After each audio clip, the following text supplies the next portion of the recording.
जय श्री राम बच्चों। Class 12 chemistry chapter number 6 haloalkanes and haloarenes. बच्चों लास्ट क्लास में मैंने तुम लोगों को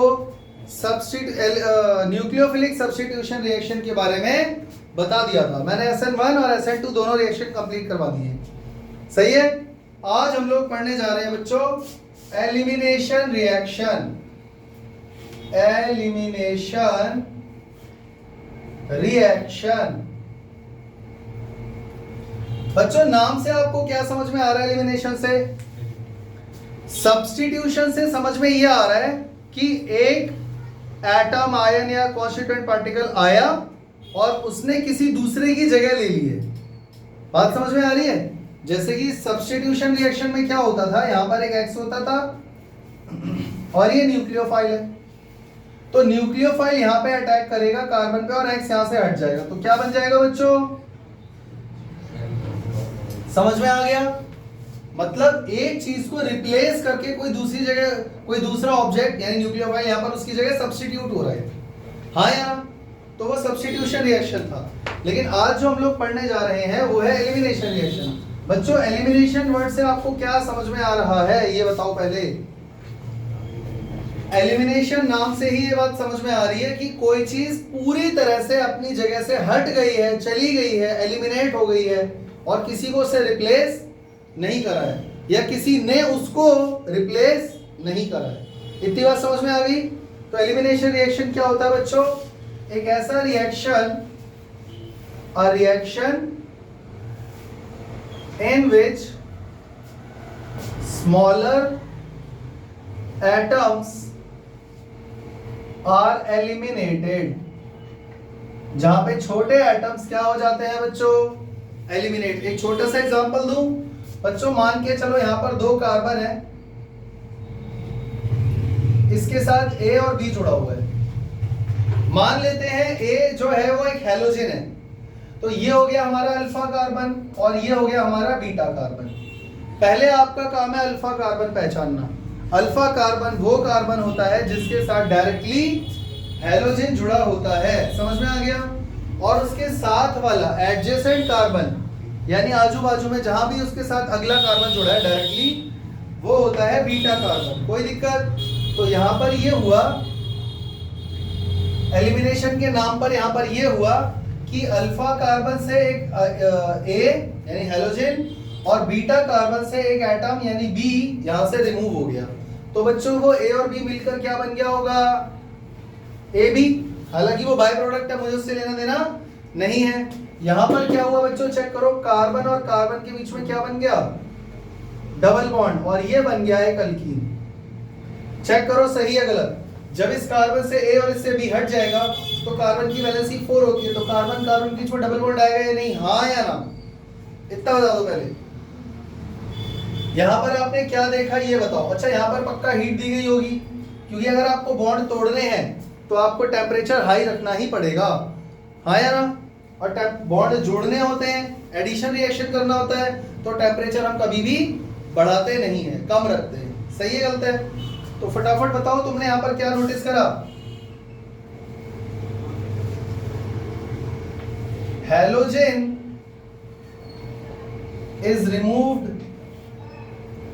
फ्रॉम अल्फा कार्बन। क्या ये रिएक्शन एडिशन रिएक्शन का एकदम उल्टा नहीं है? चेक करो, अगर ये AB इसमें ऐड हो जाए तो वही प्रोडक्ट नहीं बन जाएगा? तो इसका मतलब this reaction is just opposite of addition reaction.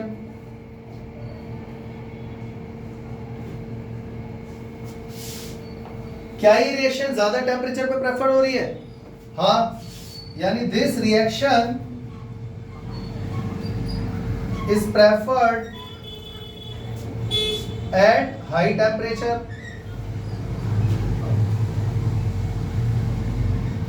और बताओ बच्चों क्या हुआ? क्या दो सिग्मा बॉन्ड ब्रेक नहीं हुए? अरे कार्बन और ए का, कार्बन और बी का, ये सिग्मा बॉन्ड ही तो था।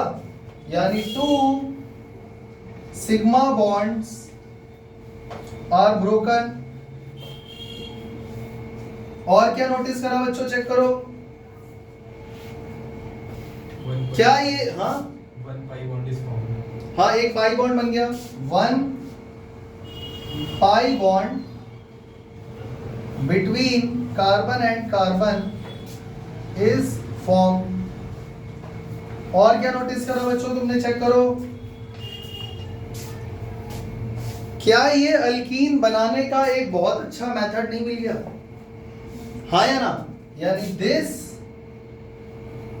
इज अ प्रिपरेशन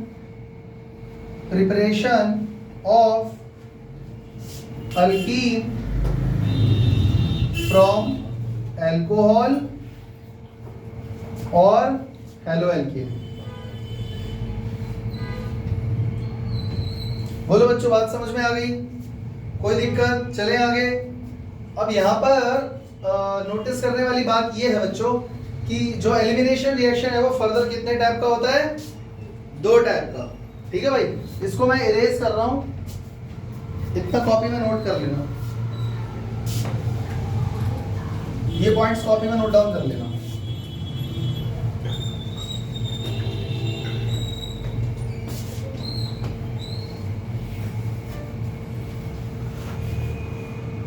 चले आगे।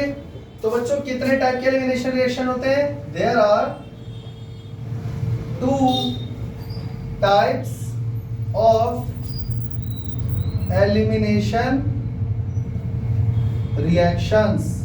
2 टाइप के एलिमिनेशन रिएक्शन होते हैं। कौन कौन से? Number 1 alpha beta elimination. इसमें क्या होता है जरा ध्यान से देखना बच्चों, ये 2 कार्बन है, इसके साथ एक हैलोजन जुड़ा हुआ है और इसके साथ मान लो हाइड्रोजन ले लिया मैंने, तो जिसके साथ हैलोजन जुड़ा है वो हो गया अल्फा कार्बन और एडजेसेंट वाला कार्बन हो गया बीटा कार्बन। सही है गलत है? तो जब मैंने इसको हाई टेम्परेचर दिया तो अल्फा कार्बन से हैलोजन और बीटा कार्बन से हाइड्रोजन रिमूव हो गया। तो बच्चों क्या बना?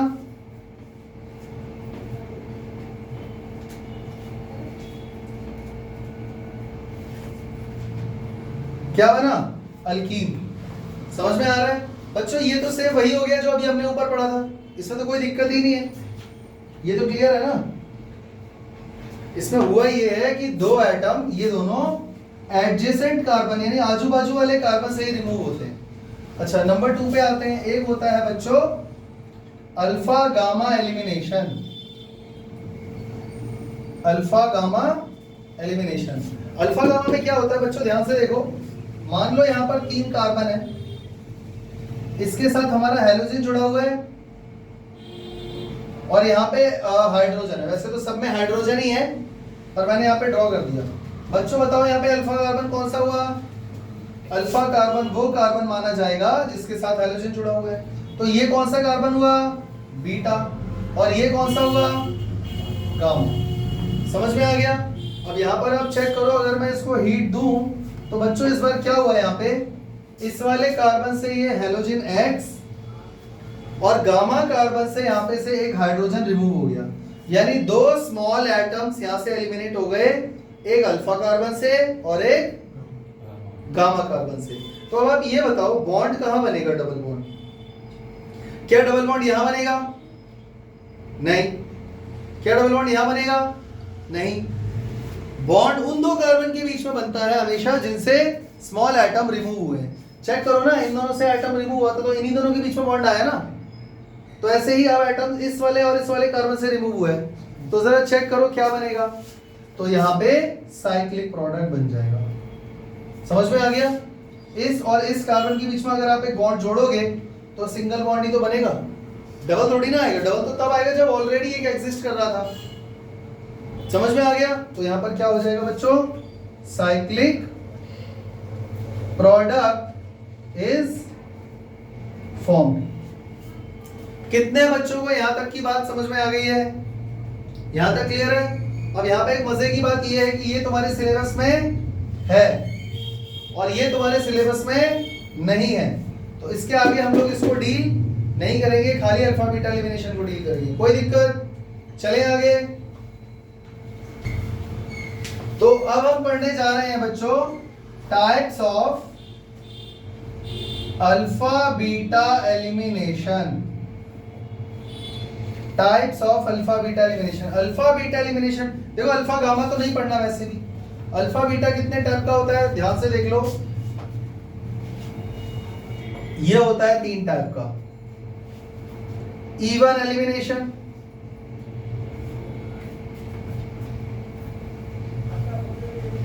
E2 एलिमिनेशन और ECB, E-CB एलिमिनेशन। समझ में आ गया बच्चों?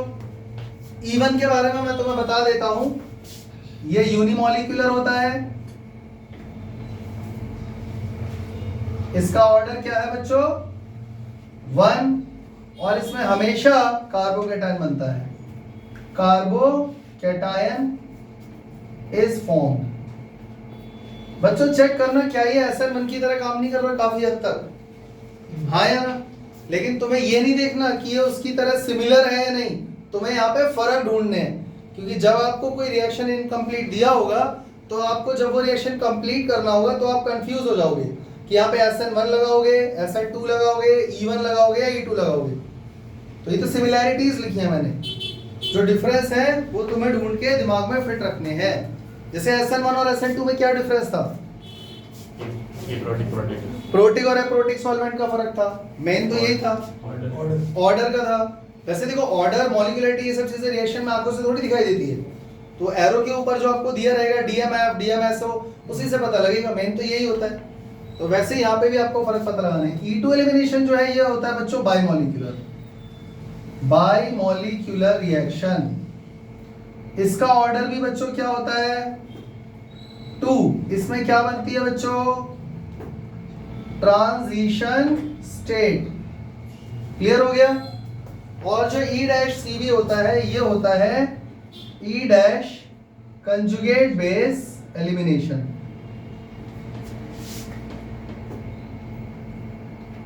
इसमें कंजुगेट बेस पेयर बनता है तब एलिमिनेशन होता है। समझ में आ गया? एलिमिनेशन यहां भी होता है स्मॉलर एटम्स का। लेकिन इसमें मैं तुम्हें एक मजे की बात बता दूं, ये हमारे सिलेबस में है, ये हमारे सिलेबस में है, ये हमको नहीं पढ़ना है। ये रिएक्शन बहुत कॉम्प्लिकेटेड है। समझ में आ गया यहां तक सबको? चले आगे।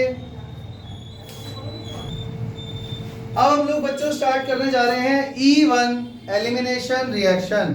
समझ में आ गया? यानी कि यूनिमॉलिक्यूलर एलिमिनेशन रिएक्शन, जिसको हम लोग E1 बोल रहे हैं। बच्चों देखो E1 से ये बात समझ में आ गई कि ये यूनिमॉलिक्यूलर है, ऑर्डर 1 है, लेकिन होता ये 2 स्टेप में है। ठीक वैसे ही जैसे SN1 भी 2 स्टेप में होता था। अच्छा, वहां भी कार्बोकेटायन बनता था, यहां भी पहले कार्बोकेटायन बनेगा। यानी दिस रिएक्शन टेक्स प्लेस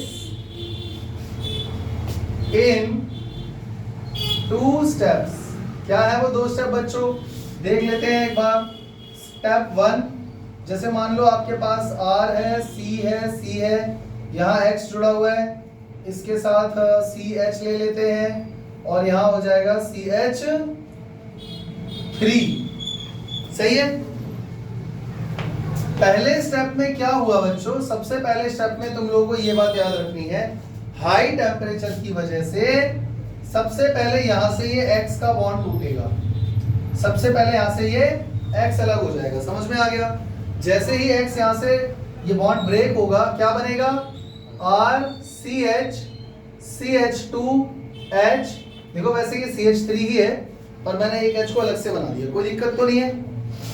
यह एक काम करते हैं, चलो तुम्हारी खुशी के लिए ये CH3 ही रहने देते हैं। क्या यहाँ पे कार्बोकेटायन बनेगा? समझ में आ गया? यानी स्टेप 1 का नाम क्या होगा? Formation of carbocation. तो सबसे पहले यहाँ पर क्या बन गया बच्चों आपके पास? कार्बोकेटायन। अब स्टेप 2 में क्या होता है बच्चों? ध्यान दो। स्टेप 2 में ये जो कार्बोकैटायन है R CH2H वीक बेस के प्रेजेंस में यहां पर हम लोग क्या लेते हैं बच्चों, याद रहेगा, यहां पर हम लोग क्या लेते हैं, इवन रिएक्शन में हम लोग क्या लेते हैं, वीक बेस। अब बच्चों जहां भी एक पॉजिटिव चार्ज आता है उसको फुलफिल करने के लिए कोई ना कोई एटम कुर्बानी देता है, और हमेशा वो काम कौन करता है, हाइड्रोजन। तो हाइड्रोजन अपना एक इलेक्ट्रॉन देकर यहां से हट जाएगा और ये बन जाएगा RCH double bond CH2 plus ये हाइड्रोजन, और ये जो हैलोजन यहां से रिमूव हुआ था ये दोनों मिलकर बन जाएंगे HX। बच्चों बताओ क्या बन गया, एल्कीन। समझ में आ गया, समझ में आ गया। अब एक मजे की बात और सुन लो बच्चों, मैंने तुम लोगों को बताया था ना, रिएक्शन इनकम्प्लीट अगर तुम्हें मिल गई तो तुम कंफ्यूज हो जाओगे उसमें कि SN1 होगा या SN2 होगा या E1 होगा या E2 होगा। आप जरा चेक करो, ये जो पहला स्टेप है इतना काम तो SN1 में भी हो रहा, याद करो SN1 में भी तो कार्बोकैटायन बन रहा था ना। यानी इस स्टेप के बाद अगर यहां पर लो टेम्परेचर रहा, अगर यहां पर लो टेम्परेचर रहा और वीक बेस आपने क्या लिया हुआ है CH3OH, तो क्या हो जाएगा बच्चों, तो उल्टा SN1 हो जाएगा। अगर लो टेम्परेचर पे हुआ तो यहाँ पे क्या हो जाएगा बच्चों, RCH CH3OH ये बन जाएगा। यानी ये प्रोडक्ट बन गया SN1 के अकॉर्डिंग। ये बात समझ में आ गई, समझ में आ गया ना। यहाँ से आपको न्यूक्लियोफाइल क्या मिला, OH, तो ये यहाँ पर अटैक कर देगा। क्लियर हो गया। तो इस बात का तुम्हें खास ख्याल रखना है कि SN1 और E1 में फर्क क्या है बच्चों, मेन फर्क है टेम्परेचर का। और SN1 और SN2 में क्या फर्क है बच्चों, प्रोटिक सॉल्वेंट और अप्रोटिक सॉल्वेंट। क्लियर हो गया, ये फर्क मत भूलना गलती से भी। चले आगे, तो ये वाला पार्ट अभी इरेज कर दे रहा हूं SN1 वाला, और फिर भी तुम लोग कॉपी में डाल के लिख लेना ये चीज। अब बताओ यहाँ पर हमने क्या क्या पॉइंट नोटिस करे, बताओ। E1 से रिलेटेड जो भी बातें हम लोगों ने नोटिस करी हैं वो सारी लिख डालते हैं फटाफट, बोलो। यूनी मॉलिक्यूलर रिएक्शन, ये यूनिमॉलिक्यूलर क्यों है बच्चों, reason, only single molecule is involved in rate determining step, slowest step, यही है इसका rate determining step, step 1, because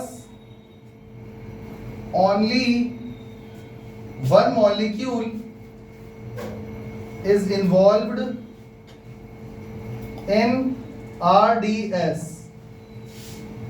अच्छा, इसका ऑर्डर क्या है बच्चों, 2। इसका ऑर्डर का रीजन 2 क्यों है, क्योंकि rate of reaction,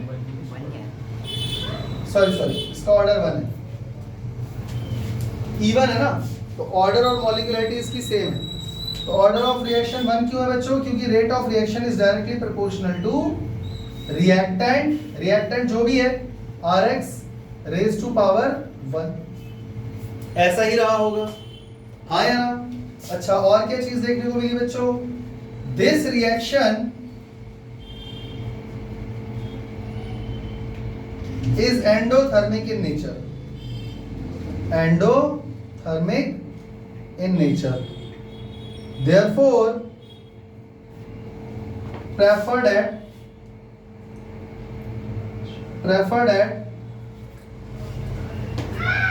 high temperature,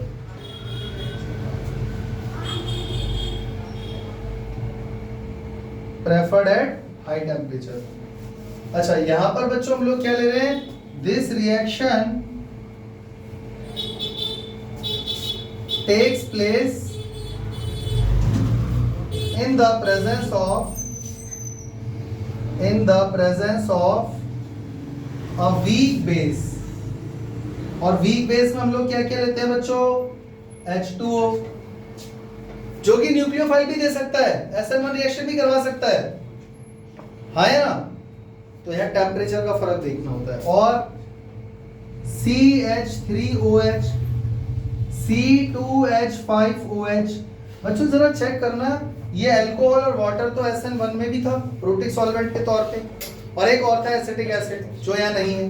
तो यानी कि ये दोनों, ये तीनों यहाँ पर एज अ वीक बेस काम कर रहे हैं। तो ये वीक बेस क्या करते हैं, इस हेलोजन को एक तो रिमूव कराने में काम आता है और दूसरा उसको केज भी कर लेते हैं, घेर लेते हैं कि वो वापस से जाके अटैक करके वही ना बना दे, मतलब रिएक्शन को बैकवर्ड डायरेक्शन में ना ले जाए।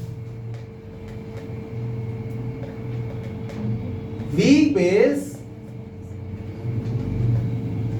helps in breaking the CX bond and also cages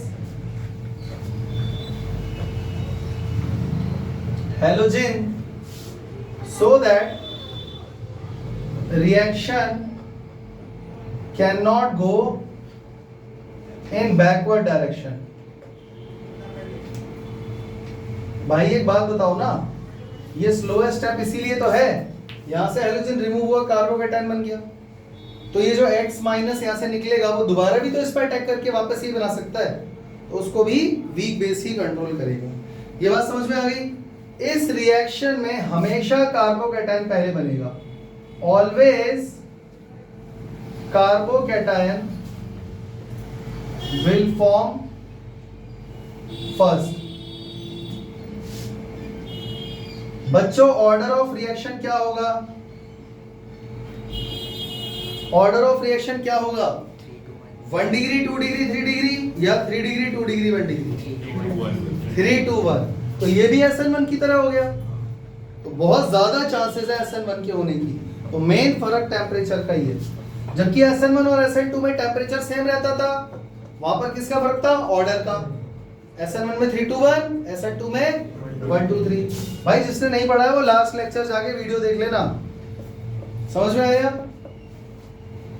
तो ऑर्डर ऑफ रिएक्शन क्या हो जाएगा बच्चों, 3 degree then 2 degree then 1 degree then methyl. Clear हो गया। कार्बोकेटायन जहां भी होगा ऑर्डर हमेशा यही रहेगा। चले आगे,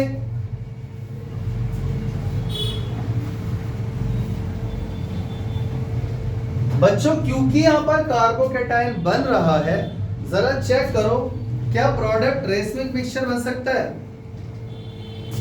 हाँ या ना। अरे बेवकूफो, कोई यहां पर आकर अटैक कर रहा है जो रेसमिक मिक्सचर बनेगा। जब इलेक्ट्रॉन क्लाउड प्लेन के ऊपर और नीचे दोनों तरफ अवेलेबल है, तो जब कोई अटैक करेगा ऊपर और नीचे से तब बनेगा ना रेसमिक मिक्सचर। तो यहाँ कोई अटैक कर रहा है जो रेसमिक मिक्सचर बनने वाला है। फिर ऑर्डर ऑफ रिएक्शन सीधा सीधा डिपेंड करता है stability of carbocation, stability of carbocation. Order of reaction और किन चीजों पर डिपेंड करता है बच्चों,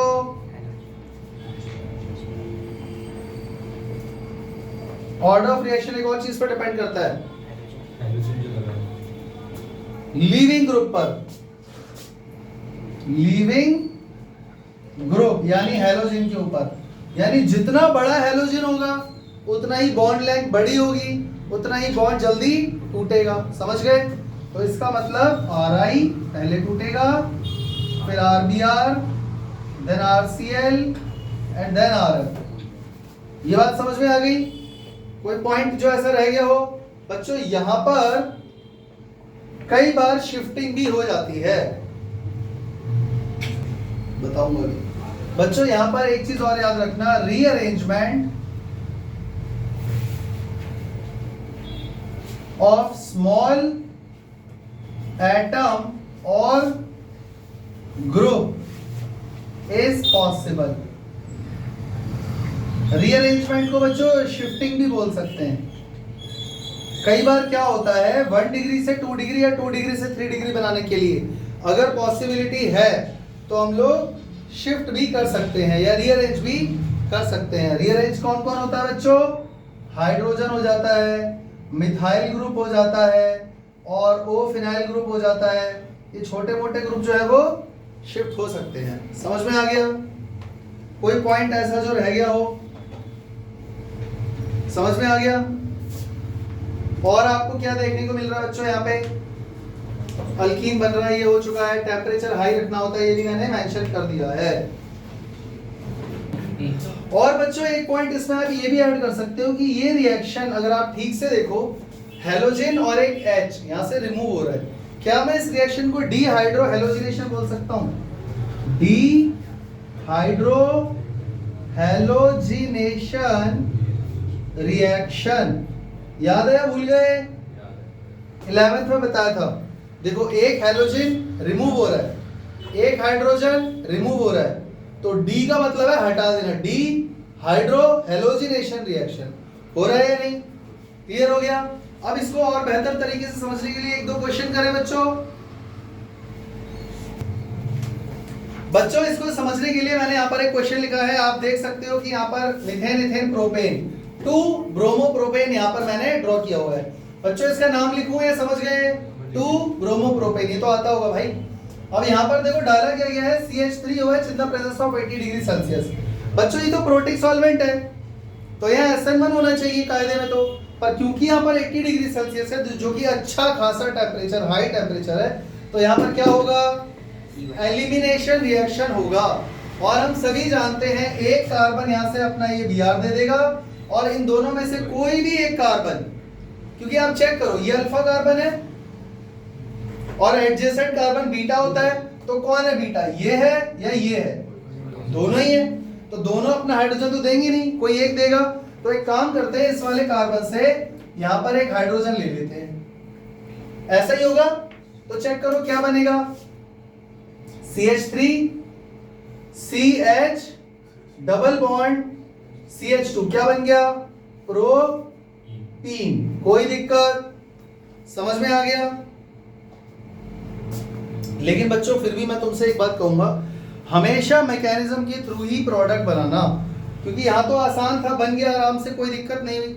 लेकिन कई बार ऐसा होता है जहाँ पे रीअरेंजमेंट या शिफ्टिंग भी करनी पड़ सकती है। जैसे पहले आपको ये लिखना चाहिए था कि ये बनेगा CH3 CH CH3 और ये बनेगा कार्बोकैटायन। पहले क्या बनेगा बच्चों? अब ये कितना डिग्री कार्बोकैटायन है चेक करो, ये है 2 डिग्री कार्बोकैटायन, इधर भी चेन है उधर भी चेन है, हाँ या ना? तो अब 2 से 3 डिग्री बनने की पॉसिबिलिटी है यहाँ पे? नहीं है।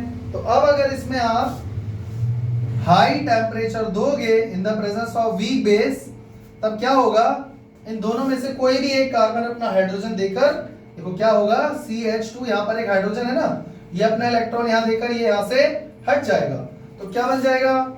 CH3 CH double bond CH2। तो प्रोडक्ट तो वही बना, लेकिन मैकेनिज्म के थ्रू कभी गलती नहीं होगी। और एक बात सुनो, अगर यहाँ पर वीक बेस होता और 80 डिग्री सेल्सियस नहीं होता, फर्दर अगर यहाँ पे होता मान लो लोअर टेम्परेचर और यहाँ पे होता है CH3OH, तो कार्बोकैटायन वाला स्टेप तो SN1 तक यहाँ तक तो सेम ही रहेगा भाई, E1 हो या SN1 हो, कार्बोकैटायन तो दोनों में बनेगा, यहाँ तक तो सेम ही रहेगा। अगर इसके बाद लो टेम्परेचर हो गया होता तो क्या बनता प्रोडक्ट? चेक करो, CH3 CH OCH3 और CH3, ये प्रोडक्ट बनता। समझ में आ गया? यहाँ पे न्यूक्लियोफाइल वो होगा जिस पे नेगेटिव चार्ज होगा, अल्कोहल है ना, तो ये होगा CH3O minus plus H plus, तो यहाँ पर ये एज अ न्यूक्लियोफाइल अटैक कर जाता कार्बोकैटायन के ऊपर, और ये प्रोडक्ट बनता है अकॉर्डिंग टू SN1। यहाँ पर किसके अकॉर्डिंग बना है? E1। समझ में आ गया? तो जब भी कोई रिएक्शन करोगे मैकेनिज्म के साथ करोगे, ना कि ऐसे ही। चले अगले क्वेश्चन पे।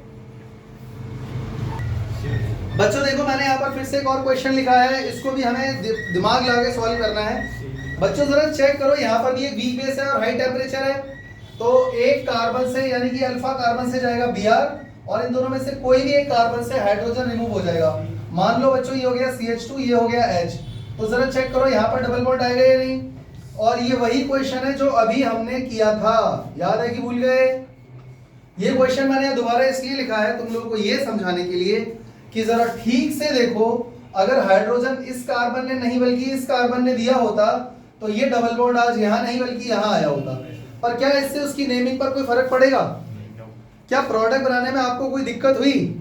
यानी कि ये आपके पास एक सिमेट्रिक हेलोएल्केन था, चेक कर लो, सिमेट्रिक हेलोएल्केन, क्योंकि अल्फा कार्बन के लेफ्ट और राइट साइड में सेम अल्काइल ग्रुप की चेन है, इसमें आपको दिक्कत नहीं होती। आप दोनों में से कोई भी कार्बन से हाइड्रोजन लेके डबल बॉन्ड चाहे उधर बनाओ चाहे इधर बनाओ, नाम उसका तभी प्रोपीन ही रहेगा, हाँ या ना।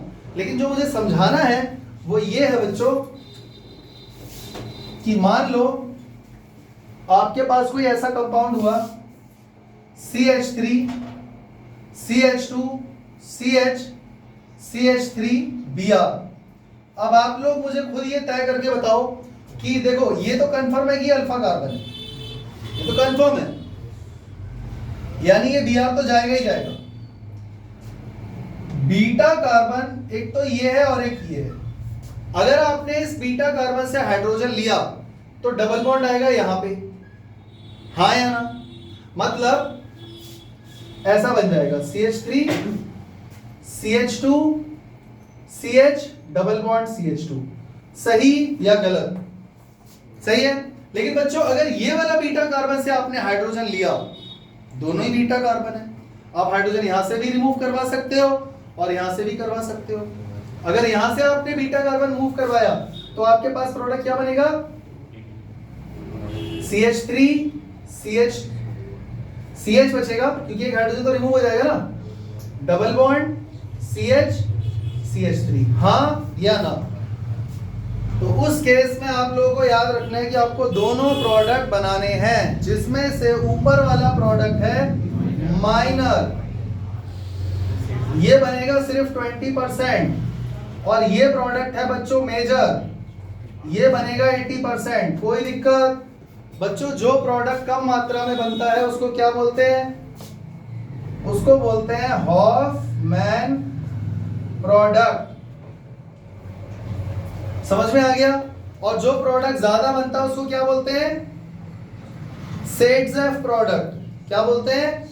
सेट्ज़ेफ प्रोडक्ट। तो इसके अंदर भी फर्दर दो केस हो गए बच्चों। अगर आप लोग ठीक से देखोगे तो तुम लोगों को नजर आ जाएगा कि मैं क्या बोलना चाह रहा हूं।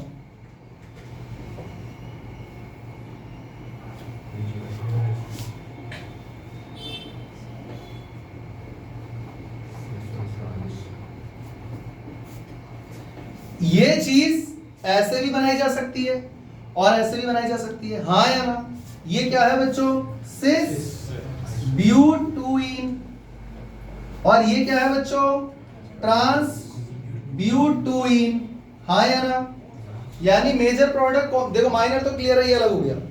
मेजर हमने ये बनाया था पर हमने ठीक से देखा ये तो ऐसे भी बन सकता है और ऐसे भी बन सकता है। इन दोनों में से कौन सा मेजर है बच्चों? ट्रांस वाला बनेगा मेजर प्रोडक्ट, और मेजर प्रोडक्ट को ही हम क्या बोलते हैं? सेट्ज़ेफ प्रोडक्ट। इसका नाम सेट्ज़ेफ प्रोडक्ट इसलिए रखा गया क्योंकि ये प्रोडक्ट 80% वाला सेट्ज़ेफ रूल के अकॉर्डिंग बना है। समझ में आ गया? सेट्ज़ेफ रूल क्या कहता है बच्चों? मैं तुम्हें एक बार बैलेंसिंग के बारे में बताया था, तो जरा चेक करो। डबल बॉन्ड अगर यहां आएगा तो आप चेक करो, इस तरफ जो चेन है वो हल्की है, इस तरफ 3 कार्बन चेन है भारी है, हाँ या ना? हाँ या ना? और इसमें आप चेक करो डबल बॉन्ड यहाँ पर है, तो डबल बॉन्ड के इस तरफ जितना वजन है उस तरफ इतना भी, इतने वजन इस तरफ है, तो बैलेंसिंग हो गई। तो आपको डबल बॉन्ड इस तरीके से बनाना है इसमें कि बैलेंसिंग हो जाए। सेट्ज़ेफ रूल कुल मिलाकर ये कह रहा है, वही होगा मेजर प्रोडक्ट। तो इससे ये जो सिस और ट्रांस बनेंगे, याद रखना ट्रांस वाला बैलेंस्ड है, सिस वाला ये बैलेंस्ड है, क्योंकि चेन डबल बॉन्ड के इस तरफ देखो, ये इधर ये ऐसे है ना, शॉर्ट में ऐसे बनेगा, सही है। और ये कैसे बनेगा? कौन सा बैलेंस लग रहा है, ये वाला या ये वाला? ये बैलेंस है ना। तो जितनी ज्यादा बैलेंसिंग तुम्हें नजर आएगी, समझ लेना उतना ही ज्यादा मेजर प्रोडक्ट बनेगा। कोई दिक्कत? समझ में आ गया? तो ये प्रोसेस तुम्हें तभी करना है जब एसिमेट्रिक हेलोएल्केन होगा। सिमेट्रिक वाले में तो कोई दिक्कत ही नहीं है। बोलो बच्चों, बात समझ में आई या नहीं आई? पक्का? ठीक है। तो नेक्स्ट क्लास में हम लोग बाई मॉलिक्यूलर एलिमिनेशन रिएक्शन और E1 E2 से रिलेटेड कुछ क्वेश्चंस करेंगे, ठीक है? तब तक के लिए जय हिंद, मिलते हैं नेक्स्ट क्लास में। बोलो बच्चों, जय श्री राम।